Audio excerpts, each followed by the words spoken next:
This is Sergio from MMA-Prospects.com. I am back. This time I am speaking with brave Sam Patterson. How are you doing, man? I'm very well, thank you very much. Very well. Bit tired. It's the end of the week. I've just finished my last training session for the day, but other than that, I am on point and ready to go.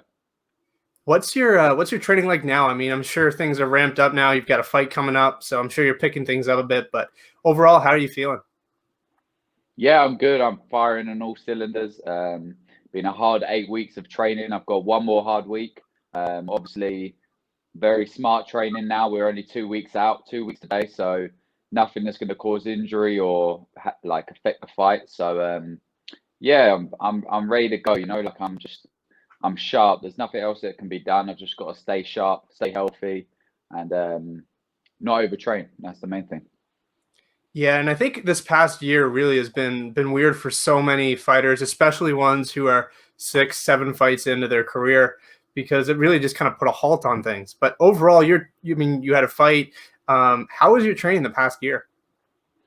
Yeah, it's been good. Obviously, over in the UK, you're all professionals are still allowed to train and everything like that, but it's just about the location.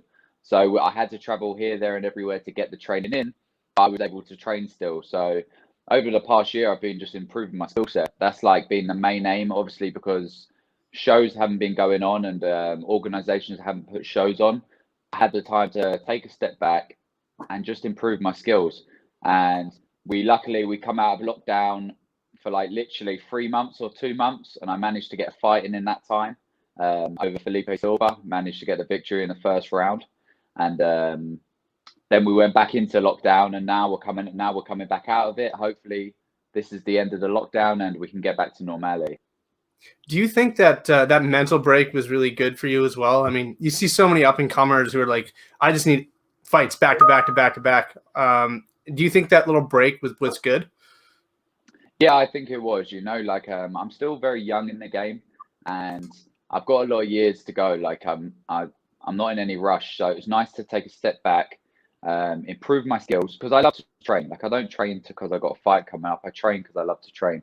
So when you take a year off, some people see that as a year of fighting, and they end up getting fat and out of shape, and that's not me. I took that time to improve my skill set, and yeah, it was a good year. I made the best of a bad situation. Obviously, I don't wish a pandemic to happen, but just made the best of a bad situation. Yeah, and I mean, you looked unbelievable in your last fight, and I want to touch on that as well, because you fought Felipe Silva, who's a UFC vet, arguably the biggest fight of your career, and you performed incredibly. How do you assess your performance? Yeah, it was a good performance. We expected it to go that way. We know that Felipe is very aggressive. We didn't know if he would respect my striking or respect me as let's say a new guy coming in. Compared to him, I was like the kid. I'm a kid. And he come forward aggressively, and that was the end of that. It would have been nice to get a few rounds in, obviously, because of the pandemic, the time off. It would have been nice to get a bit of a cage time in, but I'm not going to turn down a first round knockout and fight the night bonus, knockout the night bonus. So yeah, it was a good performance, and I look forward to showing how much better I am now compared to that fight. So not long, 2 weeks. Is it extra rewarding knowing that, the guy is a UFC veteran, he's well known, and a win over a guy like that obviously puts more eyes on you?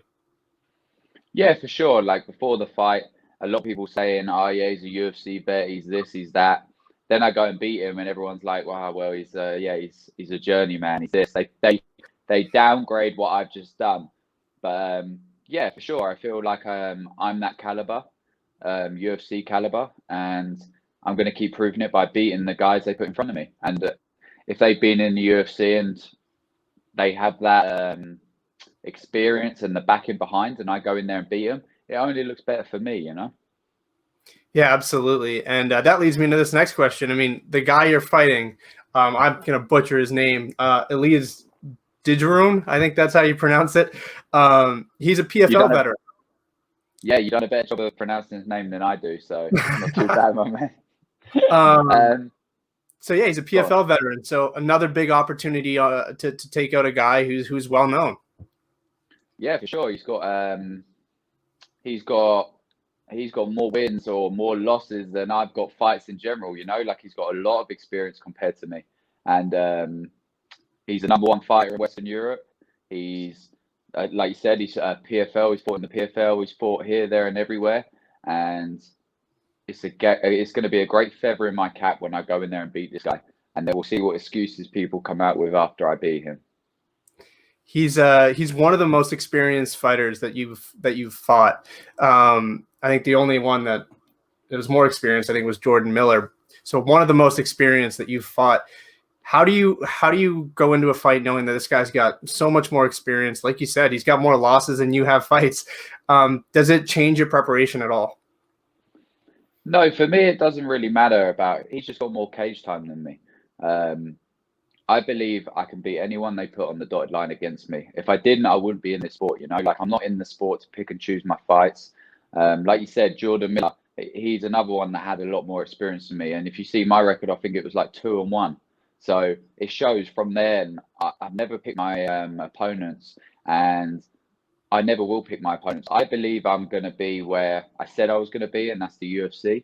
And if I can't beat these guys now, I'm not ready for the UFC. So that's my mentality going into this. The experience is, it's obviously an advantage on his side, but we'll see what they say when I beat this guy. They'll end up making that an excuse and say he's had a lot of fights, he's a veteran, he's done this too much.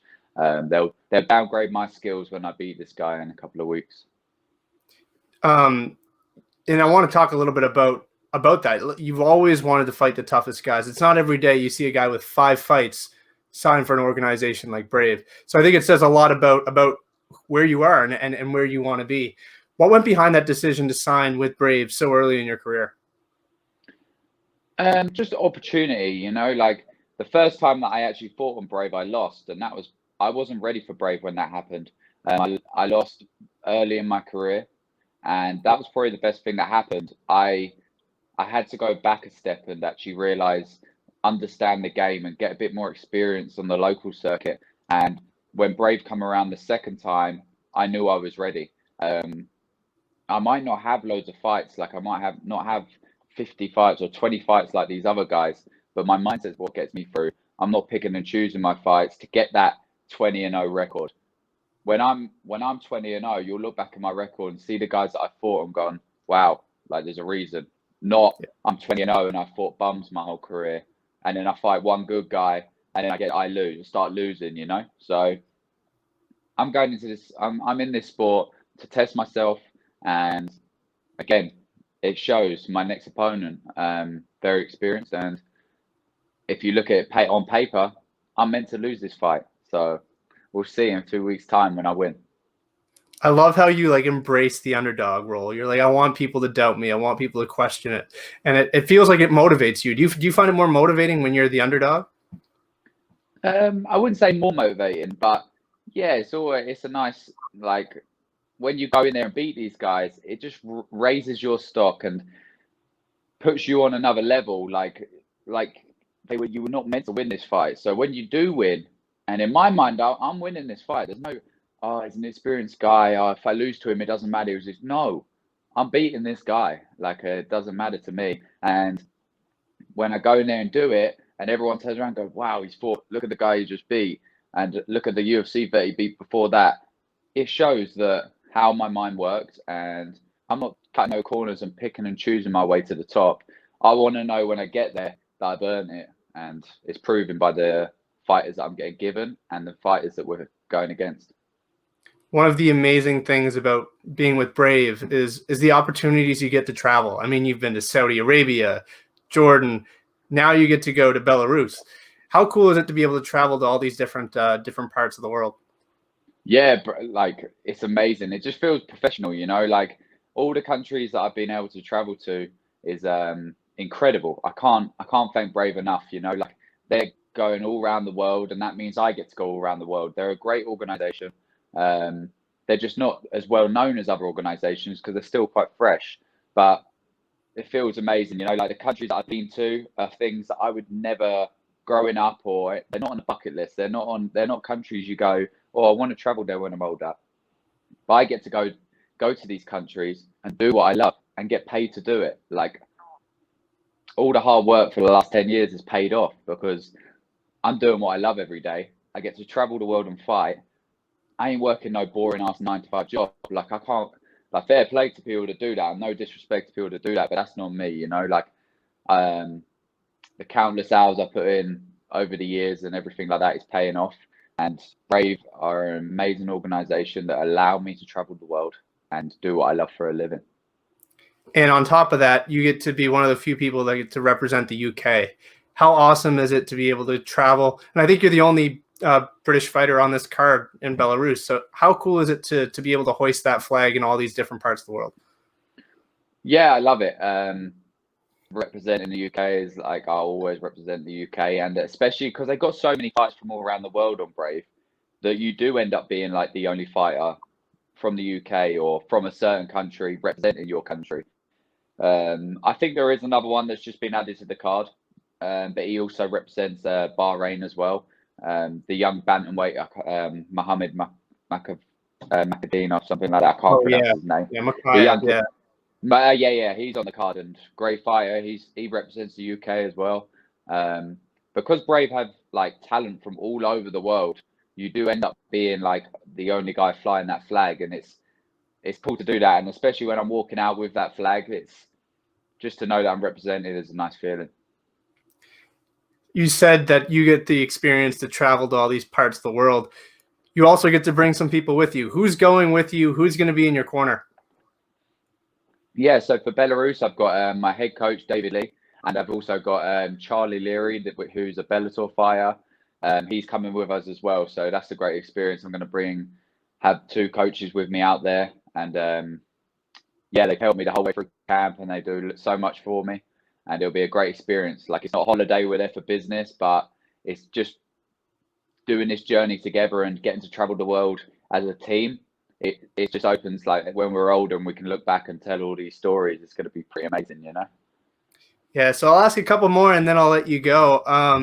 No problem. So for people who haven't seen you fight, describe your fight style and describe what you're like inside the cage. I'm just free, you know, like I'd like to say entertaining because I'm always looking for the finish. And I believe I don't hunt for the finish, but the finish, like, all my fights are finishes, you know? And I think that's entertaining. And I just flow, you know, like I don't favor any one area. Everyone loves to see a knockout, but I think the real answer is everyone likes to see a finish and not like someone holding you there for 15 minutes is not trying to finish, you know? So even like people that aren't fans of jiu-jitsu and wrestling, but if the wrestler's trying to finish the fight, that's entertaining. And that's what I bring to the table, you know, like I don't favor one area. I'm a full mixed martial artist and I'm always looking for the finish. So that's my style inside there, you know. And then lastly, is there anyone you want to thank before we end this, or social media you'd like to plug? Yeah, I can't thank my team Prospects, my family, my friends, everyone that puts up with me in training camp. My sponsors, I've got so many, I'll have to tag them in after. I've got quite a few sponsors. I don't want to name a couple and not the rest, so I'll tag them in after just to make sure I don't miss anyone. But my team, my family, everyone around me that supports me and is in this journey with me, you know? All right, man. Thanks again for the time. I appreciate it. And man, do work. I can't wait to watch you compete. Thank you, man. Thank you for your time, and I appreciate what you're doing. So massive respect, and thank you for having me on.